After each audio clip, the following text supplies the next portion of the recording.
Abalungi abaagalwa mbaniriza nnyo mu programu yaffe eno Igokkola era nga Mukasa Kafeero nabe nze ntuddewo okugibanjulira.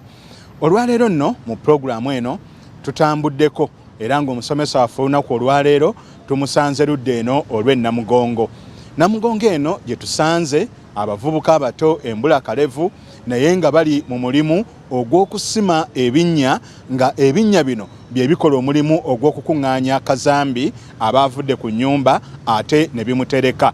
Naye nno bambuuliddeko akatonotono ne baŋŋamba nti bo tebakola septic tank nga bwe tubimanyi naye naŋŋamba nti bakola biodigester. Njagala kumanya biodigester ne septic tank byawukanirawa. Manyi nti naawe atulaba essaawa eno wandyagadde okubiyiga wabula weeteeketeeke funa bulungi nnyo akapapula funa akawandiika ate balyoke batandike okutusomesa obulungi. Kansembere we bali mpulire kye bagamba.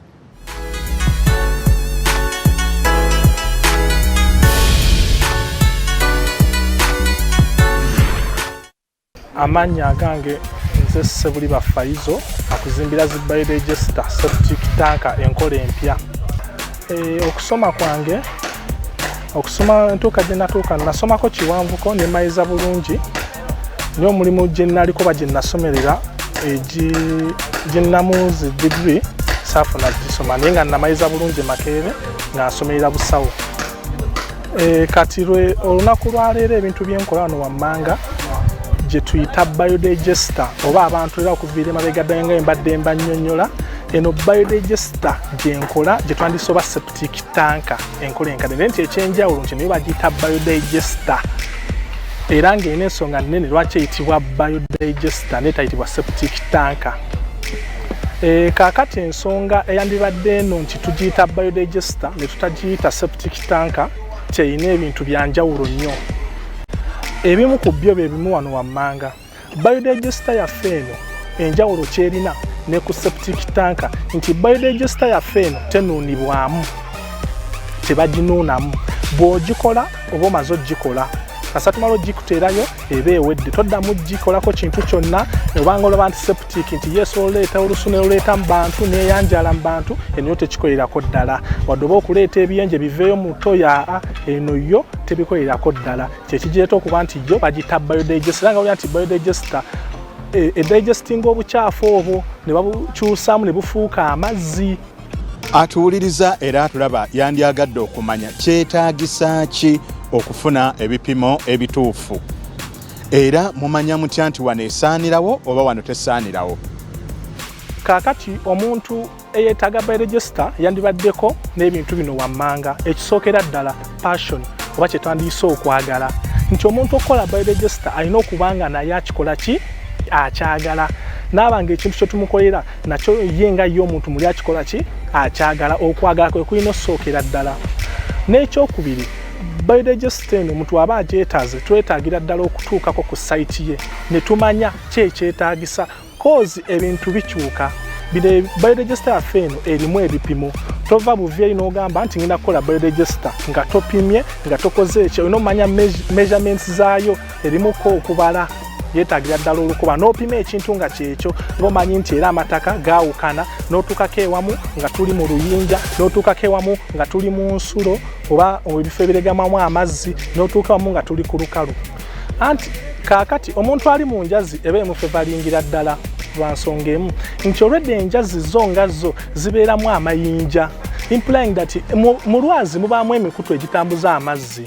Jjukira amazzi ago ne bwe gatambula mu bantu ne gatambula wansi mu mikutu gabeera treated tegalina bulabe eri butonde bwa ku nsi. Kiba kimufevalingira ddala tufunayo tugiteeka ne tuteekaga n'amazzi ne tugata ne gatambulira mu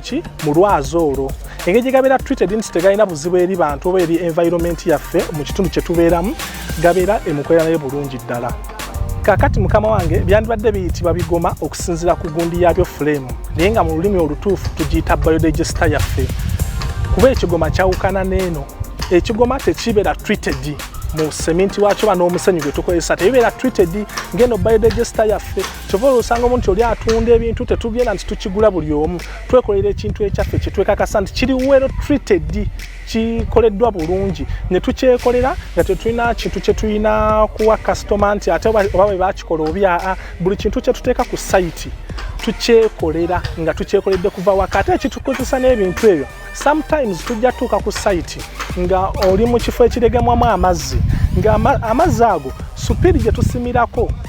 yeetaaga ekintu kino tugiyita ne tugituuza mbuki era ng'emulabyeko tugituuzaako okuviira ddala emabega ku bintu byaffe bujjo bye tutuuzaamu so that we tumala osima ewantu walegema amazzi tutuuzaayo ntuuze ne tulema taking time nga tukozesa concrete ebyo byonna ebyetaagisa zi concrete ne twetaagisa amayinja nga tufixinga that biodigester yaffe nkyebe just nafuulwa amazzi naye tugireeta nga olwedde ekaze ngeri well manufactured ng'ekoleddwa bulungi kiba kitufevalingira ddala ne most cases ebiseera ebisinga n'ekyobudde tugezaako olwanisa obudde nti tujja kujja ku site yo nga tetunaba omulala yatukubidde essimu bwe tunaalwawo nikesi nga twagala gikolera awo tugirinde ekala ate tugiseeyo kasitoma omulala bajja laba nga abatakola kintu kirungi abatamuwa budde nga bwakyagala naye bwe mba olwedde nakikola nga nzija buzzaawo ne nkufixingirayo kozi sijja kugamba nti mpa transport w'omusenyu nze ndeeta bulesi ne ngikutuusiza ku site. Atuwuliriza era atulaba yandyagadde okumanya kyetaagisa ki okufuna ebipimo ebituufu era mumanya mutya nti wano esaanirawo oba wano tesaanirawo? Ekyo ekibuuzo era mbadde nkyagala nnyo mukama wange era wedda nkirindiridde kaakati era nga bw'ombuuzizza nti kiba kyetaagisa ki ebipimo ebyo tusinziira ku population oba ku bungi bw'abantu abagenda obba bakozesa biodigester yaffe eyo era nga bw'olabira ddala bulungi nti oluusi we tutukolera biodigester ey'essomero tugiwa ebintu nga byanjawulo ne tujja ku mayumba ag'okupangisibwamu ne tujja mu hositolo z'abaana ze basomeramu nga tulina obbawo ebintu nga byanjawulo nti omuntu ow'ewaka tosaamuwa kintu kyekimu nga n'abantu abali 100 ku ssomero. Eno biodigester ekolera ddala eri amasomero eri ebifo ebipangisibwamu eri ziroges nekola ddala ne mabaala ngaago naye nga kinyumira nnyo ogikolera eba erinamu kubaamu ne sayizi basobola kukuwa kintu kyenawadde muntu wawaka ababeerawo abantu 2 3 5 oba 10 ng'ate population gy'obeeramu y'abantu 100 plus kozi tugikolera ddala tusinziira ku sayizi y'abantu abali mu kifo w'obadde ogyetaaga biodigester yaffe eno. Omuntu era atulaba yandyagadde okumanya mmwe mulina njawulo ki ku bantu abalala abakola ebintu bino? Kaakati mukama wange ekyenjawulo kye tulina nga ffe mu guno omulimu bonna ba providing omulimu gwe gumu n'ogwaffe naye nti enjawulo gye tulina client waffe oba customer waffe tumuwa obudde obumala tetujja kujjanga ku site yo nti tulekewo abaana bakole tudde ku birala wabula akogamba ffe ekyenjawulo kye tulina era kye tukakasiza ddala ne bakilianti baffe kye batakomplainingako nti wabawo ensonga nti batukola kino tubeerawo ddala ku site okuva we twazze mpaka we tukimaliriza nga kiwedde bulungi tetuvaavaawo nti batudde wano yenjawulo gye tusingira obeera ate n'ekyamaanyi kye tulina nti tukuwa ekintu ekijja mu ssente zo nga kyekyo nga kikolera ddala bulungi basagala nkuwa ekintu nga nfa kuyitawo naye njagala nnyo nennyumirwa ne nkukolera ekintu nga kikuyamba kugana naye n'ogamba neiba oba mugandawo kati omuntu kye yeetaagisa okubeera ow'enjawulo mu mirimu gye tukola egya bulijjo ekisookera ddala nga nabagambyeko okuviira ddala emabega okwagala ekintu kyonna kyokola nosooka ofuna okwagala ku mutima naye banaakutwala ebungereza nga gye wasomera ekintu kino n'osigala eyo naye nga tolina bwagazi bwakyo era tojja kukikola nga ewakikola ki ewakisoma n'ekirala ddala okwagaliza nenjagaliza dda abavubuka bannange obeere nga osobola okubeera eyo tuleme kutuula nti olio nti twafuna zi diguli tutudde naye ng'ate emirimu gino egy'omumutwe mingi mwegiri mu ggwanga nga tusobola okukwatakwata ne tugimaliriza ekituleetedde obuzibu nti abavubuka abasinga twagala nnyo ebikalu ne tuba nga tutambulira mu bikalu nti tuli mu kintu kya kikungu nnyo ne tunyooma emirimu egimu naye ng'eno biodigester yo owena okuba newekkira mu kinnya n'okola kugamba n'oba nga tolina njawulo na muntu mulala ekintu n'okissaamu okwagala. Omwana omulenzi ono bw'annyonnyola kiragira ddala nti ebintu by'annyonnyolako abimanyi naye nandyagadde okumanya amaze ebbanga ki ng'abikola? Sofa kati na experience ya myaka 4 nakakola myaka 4 naye nga experience kambala emyaka 3 nti ogumu obeera mu field okukakasa ekintu ky'okola ogumu nagumala mu field nga nkakasa ekintu kyenkola kati gino emyaka 3 gye ntwalanga egyo experience kozi buli kimu mba nsobola okukikola kyo kitetenkanya n'enkikola nga bwe kirina obbeera kati kiba kitegeeza eno yo obuwangazi bwayo mbwekakasa ekolera ddala ne bwe oyagala garanti tuzigabira ddala tukuwa garanti gy'oyagala obuwangazi yeekolera ddala bulungi ekyomuwendo kyeyina ekisesa bantu bange abandaba bakasitoma bange ekirungi kyayino by register ekikakasa nti ewangalira ddala ngenda kuwa akantu nga katini nnyo nga bwe nkugamba 3/3 mu kantu akantu kafuuti 3/3 okakozesa omwezi n'omwezi n'omwaka n'omwaka ngola tekajjula kakuletera okakasiza dda nti by register tejjula osinga okuwa ekintu nga kinene kugambe nga tekijjula nga kigenda twala ebbanga nga kikola ki tokikozesa nnyo kitwale time mbere ate nga gibija maso nkivuddemu naye nkuwa ddala akantu nga katini nga neba wiiki emu ojja kaga ne wiiki emu senga kabadde kajjula kyandibadde kyajjudde ne wiiki eggweko omwezi guggweko tugende emyezi tugende emyaka ng'ekintu kikola bukozi kiri free maintain ekintu kino ndabika ng'omutonde nga kyenkola nkikola kinkitegera nga bwe nakunnyonnyodde emabegako nti nkimazeemu emyaka ena naye ng'omwaka ogumu gwali gwa field okuprovinga oba okukakasa kyenkola nti nkikakasa ti nkimanyi emyaka 3 gye nnina obulungi experience nga kati 3 years experience ogumu gwali gwa field kulaba kyenkola emyaka 3 ne gijja n'ekyaleeta okuba nti ekintu kino nga bwe nabanyonyolera mu kusooka nti nalina kubeera musawo naye nga omanyi nti nagenda nga applyinga nga ngaba zigundi applyinga nsaba amalwaliro bampe emirimu ne gibula nga tonetukana okuggwako soole naye era ebintu bino ng'omanyi nti eno ensi obutanyooma kikulu nnyo nga nabagambire ddala okuva emabega okusinziira omwana mulenzi ono engeri gyatunyonyolamu ebintu alabika nga abimanyi naye twandyagadde okumanya amaze ebbanga ki ng'abimanyi era njagala okumanya ebintu bino wabiyigira wa era bwe wamala okubiyiga obyagazisa abalala n'abalala obasomesa oba ogamba buga nti kasa nabiyiga kambyesigalize omusajja omu abeeranga kojja wange ye yandeeta mu kintu kino n'antwala e Kenya nasooka n'enkinyoma ne ŋŋamba nze omuntu omusawo be nasoma nabo be natula no bawulire nti ate ndi mu ttooyi nsima n'esooka ŋŋenda e Kenya n'akinsomeseza ddala bulungi nagenda okuva e Kenya ngenda otuuka wano nga bate abaavuddeyo dda abansose mu fudde nga bo weebali ate ekyannyamba ffenna nga tulina idea y'emu ate nga nange ekyenkola kikakasiza ddala kyova kye kyogera nti emyaka ogirabanga emito naye ng'era sinze omuto ennyo naye ng'era ndi musajja mukulu naye ng'era weewaawo mukama wange naye ng'ekintu kyo kyenkola kyekyo era kimazeemu emyaka 4 emyaka 3 gye experience omwaka gumu gwa field watugambye nti wasoma busawo naye kaakati tewejjusa nga gwe omuntu eyasoma obusawo okubeera nga mu kiseera kino ate oli kusima binnya bya kabuyonjo tokyejjusa muwadde akatono era kaakati mukama wange sina we nejjusiza kuba obutanyooma kyannyamba nnyo senga nalemera ku kiri nti mbeera omusawo sandibadde bwendi naye nagenda olaba nga wenkopa eyali ngeri ngenabba nina boosi wange naye nga ate wano nina boosi wange ndi akatini naye nga kammala nga mmanyi siina puleesi bannange ebigambo mbiwulidde omwana omulenzi byatubuulidde naye ebikyaliwo bingi wano akyatusomesa engeri gye bakolamu biodigest eno naye munzikirize tuwumulemu katono nnyo ate bwe tukomawo tubakane nagwo era abatuuliriza mbakulisizaayo nnyo mu kuwummulamu kuno manyi nti waliwo abaakatwegattako naye mu abaakatwegattako mbagamba nti gye twatandikidde tuli ne mwana mulenzi ng'atuyigiriza engeri gye bakolamu biodigester akugamba nti eno tetwala kifo kinene nnyo obeera wantu wafundafunda era ng'awo wookolera buli kimu we twamalidde nno ng'akyatusomesa njagala mukkirize ate atwongereyo okutujja we twakomye tulabe biki ebirala ebikwetaagisa okusobola ogikola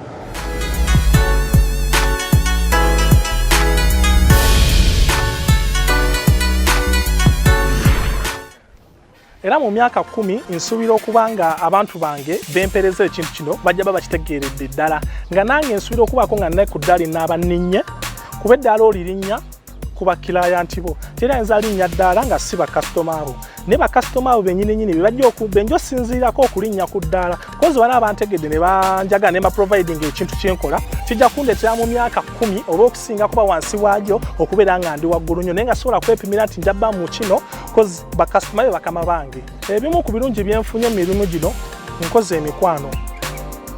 gindeetedde n'ofuna obwesigwa kikulu nnyo obwesigwa kikulu nnyo mu mirimu gino gindeetedde ofuna emikwano gindeetedde okwongera okumanya n'ogaziya ku bwongo nekindeetera okukakasa kyova nsomesa abavubuka bannange nti olina obeera nga tonyooma ekintu olina ekizze kola tomanyi wontu ojja gaggawalira ojja yitira naye ng'ekikulu mu byonna kino ekintu kyo mba nkyagaliza buli omu ali eyo kozi kifu sijjajja gamba nti kifuna kuba omuntu nti kifuna luba lulimi lulala nnyo kiba kitegeeza oliwo kifunamu naye ndiwo kireeta kibeere mu ggwanga kinnyikire kuganga naawe omwana waali eyo omunsindika n'enkimusomesa nayiga bakola ekintu kino n'abaako naye waatuuka onaatandikirawo amagezi gano saageesigaliza nga nze nange nayagala ofuna okwagaliza nayagalizaako abantu abamu era nga nayagalizaako sometimes omwana omu bagwentera okujja naye ku site Mayanja Abbas namwagalizaako era tukola naye n'abaana abalala lwakuba kyenyinza obbagamba omuntu woba ofunye omukisa oguyiga toweewaggulanga topapanga naffe bayinginiya ngaffe tulina ebintu byaffe bye twesigaliza ngaffe kyositakujja kulaga mwana mulage direkiti era nga wenagambye obwesigo nosooka okundaga obwesigo nti oli mwetawaze nenkumayo buli kimu naye ng'era abaana abasinga sibakotogekedde nti neeyagaliza nga nze naye nabo ekintu nkibaagaliza era mbasomesa era wotambulatambulako ebasooka okugamba nti inginiya Ssebuli Bafaizo yatuyigiriza ekintu kino. Oludda wano nengeddewo abamu ku bantu omukulu baakola nabo era nga bali mu kwetala wakati mu kusima ebinnya bino ate n'okuteekayo ebigoma bino bye bakozesa. Njagala ate nsembereka wali omu mpulire ye kyatugamba. Mayanja Abbas ndi mukola biodigester mukama wange inginiya Faizo Ssebuli inginiya yampita yansanga ku site nampa omulimu gw'okutandika okusima ebinnya ne mukolera bulungi nnyo nakkiriza nannyingiza mu kampuni ye era kati ndi mukozi wano tukolera emirimu gitambulira ddala myaka 2 we musinkana nga ali mu biodigester yansanga eyo ku site nansiima nangamba mukolereko nenzikiriza najja nga mpa emirimu kiina we kijja okunnyambira mukama wange kuba we nali siwendi njize kuba bingi bye nali simanyi mu biodigester nali simanyi na biodigester kyeki naye naginsomesa era kati nyina wendi maaso tuba tetunatambula bubi maaso ndaba future gyeri era nkakasiza ddala emirimu gyo tugikolera ddala mu bungi abavubuka bannange kyembagamba baleme butanyooma mirimu kuba emirimu gino oyinza okusanga nga weevuluga n'agamba okola mu ttooyi biki naye oyinza obutafaayo ekintu engeri gy'oba okyagalamu kuba oli akigamba ate gwe n'osanyuka busanyusi ye ng'alaba akuvumye muli basimi ba ttooyi n'atamanya nti eno ettooyi ya biodigester ate yo yanjawulo oba ogiyize kuba ekirungi kyayo teyeetaaga kunywamu ogikola omulundi gumu eya biodigester teringa zino ttooyi endala septic endala gyokola n'ojja n'onuunamu somba nuunamu ogikola omulundi gumu era kyekyansanyusa nembuuza bakikola batya era nannyingiza bw'atyo. Kino ekintu nga bwe nagambye nti mulimu gwa mutwe tekiriko qualification kozi nange nasoma busawo nenfuna zidiguli nate si bwe nkola ki si bwe ndimu naye nga bwe nagambye mu ntandikiro ddala kiwa kye tuyita passion okwagala olina obba n'okwagala ku mutima eringa qualification kozi ne wonojja n'obukadde 10 nti nkikusomese nga tolina kwagala ojja boyokyeza ssente z'omuntu wewazikutaddemu baze weetaddemu ekisinga mu kyo qualification gye weetaaga nga ggwe kufuna bwagazi ku mutima ye password yo kakasi toba n'obwagazi ku mutima ku kintu ky'ogenda okukola oba kintu tugenda okuyigiriza oba okimaze qualification naye nga seetaaga wadde 10 kyoba ki naye nga kinyumira nnyo okulaba nga tukyalinze gano amagezi ne tusigala n'abaana ne twemala kulinnyanga nnyo nga tugenda Bulaaya tusobola okukola emirimu gino egy'ewaka egy'omutwe egiriwo tweme ginyoomanga buli mwana ali eyo mba nkwagaliza ojja okiyige singa oba ozze n'okwagala kozi wootajje nakwagala nga nakunyonyodde ddala mu kusooka ojja kujja ne ssente zo ng'ofa nti weeziri oyagala okiyiga bakulinnyisa n'ennyonyi ogenda okikola e Dubai oba mu America mu nsi ezo ez'amaanyi naye so n'oba tolina kwagala era tojja kukikola bijja kukulima ekisinga mu byonna qualification gye weetaaga kufuna kwagala lwa kintu ky'okola n'otalemera mu kintu kye wasoma oba kye walaba munnaakola naye n'okola ekintu ky'oyagala ate kikuli mu mayindi yo nga ggwe omuntu. Kaakati mukama wange nga bw'ogambye nti watobe tukwata ebipimo nga tupimira ddala n'oleta n'okugezesebwa singa omuntu ajjanga ebipimo bimusumbuwa mukama wange era n'omuntu ne waba azaaliddwa tatambulirawo asooka kwavula omuntu anaayiga nekuba kuyiga kankwemu okugeza ng'oyiga plumbing tosobola kuva eno oteekamu payipu tulokwa wasomye engineering olina sooka kutema bisenge n'otuuka ku level eteekamu ki zi drainage ezi zimuvuga sewage netosa kuva buvyeri noga nti ngenda teeka mwa teri kintu kiyinza kukulema ng'ofunye okwagala ekintu ekikola ebintu byonna kuba kwagala naffe ekitufudde kye twagala buli kintu kye tukola twagala. Bannange ebigambo mubiwulira era bwe bityo bwe bitambula naye era mu kiseera kino twandyagadde okumanya kusoomooza ki omukulu ono kwasanga mu mirimu gino kuba buli mulimu gubaamu okusoomooza. Ebiseera bisinga okusoomoozebwa okubaamu nti tutuuka ku masayiti agamu nga kuliko be twandisoba abayinginiya oba sometimes tutuuka mu bifo nga ebifo byalimu kyova nyumirwa nnyo nentuuka ku site nga tonna ngamba ssente zo z'olina nensooka nambula nemmanya sometimes nja kujja nkuproviding ekintu kyemmanyi ate oveewo ofune ennamba y'omwana asima oba ofune ennamba y'omwana akulyawo oba ofune okumu ku bayinginiya b'ekizimbe olw'okuba yalaba nkikola naye agambe nti okwata bukwasi n'okiteeka wali n'okola ki n'okimala ate leeta n'okuba amasimu era nga bw'ongambye nti omuntu yeetaaga ki okumaintaininga bizinensi ye okubeera kati nganze nti ngimazemu emyaka 4 nene kati olunaku lwa leero nembanga nga nkyagiri mu bizinensi ebisookera ddala amazima kikulu olina okubeera omuntu ow'amazima mu bizinensi oba kasitoma mwateesezza nti ssente bweziti omuwendo bweguti gwe sijja kukugamba ali awo nti tuyinza oba twateesezza omuwendo bweguti wentuuka ku site neneekyusa oba muyaaye bizinensi eba efudde akatale kaba kafudde oyinza ofuna omukisa n'akuwa omulimu naye tajja kuconnectinga ku muganda we ku munne ku ssomero eddene obwefiriza omulimu omunene olwa waasiwaasi gw'oba okoze mu bintu by'ensimbi naye nga mbasabira ddala baganda bange abali eyo oba gavumenti erina bizinensi yo amazima kikulu n'okwagala toleeta buleesi baana bakole mulimu gwa muntu goveewo kinyuma nnyo nga naye wooli omuntu n'omuwa ekintu nga kyekyo naye n'asiima n'ekira ddala okumaintaininga omulimu gwe kyenyinza okwadvisinga olina okunnyonnyola omuntu waakuwadde omulimu n'akitegeerera ddala sigamba nti okuba yakuwazidde ssente zo okole waasiwaasi gwe omuwa ekintu ogende bw'aba afunye ekibuzo kyakubuuza muweere ddala omukisa omunnyonnyolenga nga bw'akyetaaga osobole okuteekawo basseruganda oba oteekewo enkwatagana ey'amaanyi esobola okuyunga ku kintu ekinene oleme tunuulira kintu kyakati. Kyenyinza okugamba mu nsi eno temuli mwavu kuba nze kennyini nga bwe nakunyonyodde nti nga bw'ongambye mukama wange nti abavubuka bangi olw'e tukola nga bavubuka naye ate lwaki abavubuka baki baavu obuzibu bwe tulina ngaffe abavubuka twagala nnyo amasanyu ate nga tetunnatuuka ku levo ya kusanyuka omulenzi agenda n'afunamu emitwalo 3 n'asooka anoonya banne ne bagenda mu kucakala naye erabira nti emitwalo 3 bw'agakwata go n'akolamu emidaala gya capati 2 inkamu ye eyingiza yeeyongerako kyenyinza okuleeta oga nti abavubuka lwaki tuli baavu naye singa ssente ezo batazizanyisazanyisa naye lwafunamu akatini ebiseera ebisinga ne twewaggula ku famire ne twewaggula ku mikwano egyandituzimbye olw'okuba akatini ke tulabyeko olw'obuvubuka nti katulimba nti tukyalinayo future mu maaso kyenyinza okwadvisinga teriiyo future ya mu maaso essaawa zino kasuba nga watandika okwogera efuture gy'olimu kakati mukama wange era nga bw'ongambye nti tufuna ddi obudde obuconcentratinga ku mirimu gyaffe ne twesonyiwa ebyamasanyu tulwokuba tuli bavubuka nga bwe naggambire ddala mu kusooka olwo tuyita passion okwagala olina osooka ofuna okwagala mu kintu ky'okola noga kaneerekereze kano bwe naatuuka ku ddaala lino ne lino ndikikola naye nga kaneerekerezeko essaawa zino sobola ozimba omusingi neme kumenyeka nnyo nga nkuze era nga bajjajja baffe baatugambanga edda nti making sure nti oluviiri oluddugavu lukolerera olweru situuka ku luviiri lweru luboneebone ng'oluddugavu terwalukolerera oba olina okwerekereza essaawa zino ku luviiri olweru obeere mu masanyu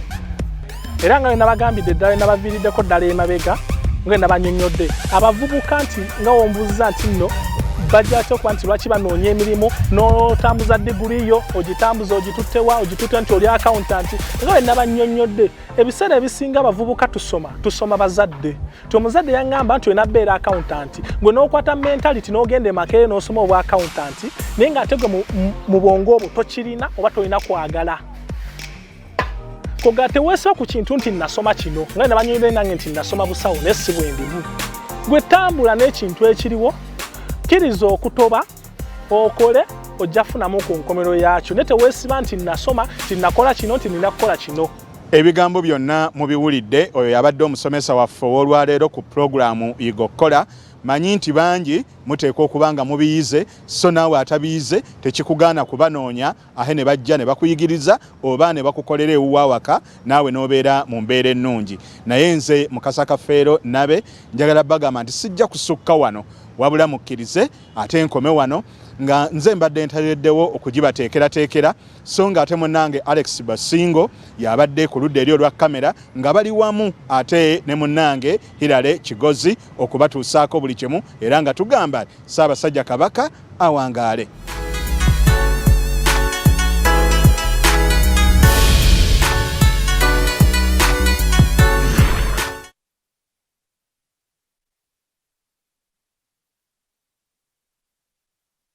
Big thing about the MTN Super. Wali yakapya musite